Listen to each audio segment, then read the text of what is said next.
顶个月27透早，台铁伫咧苗栗东路樟树村的边高岛异常，造成侪车帮万分。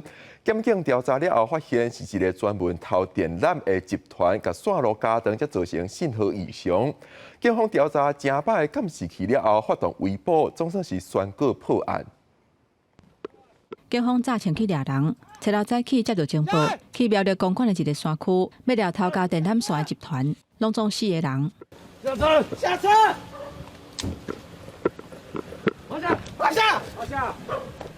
好，举高！专案是因为台铁公司苗栗东路站今年1月27透早6点外，信号雄雄各样，伫咧樟树村的边高道4基站无法度正常起路，造成火车万分。台铁随通报铁路警察局，对查了后发现讲，电缆线是去互一个姓周甲姓刘带头的集团偷剪2解，计共有90公尺长。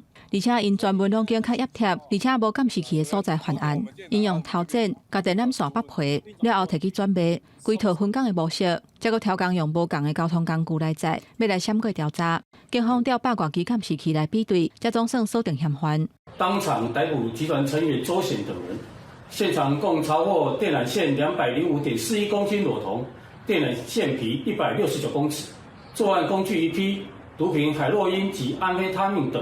全案移送台湾苗栗地方检察署侦办。警方当场查扣205.41公斤的铜线，也有169公尺长的电缆线皮，还有犯案的家私甲毒品。信后以加重窃盗、公共危险甲毒品等罪嫌，移送苗栗地检署复讯。其中姓周甲姓叶2个嫌犯交保，也若姓刘甲姓蔡这2个嫌犯向苗栗地方法院申请羁押核准。记者综合报道。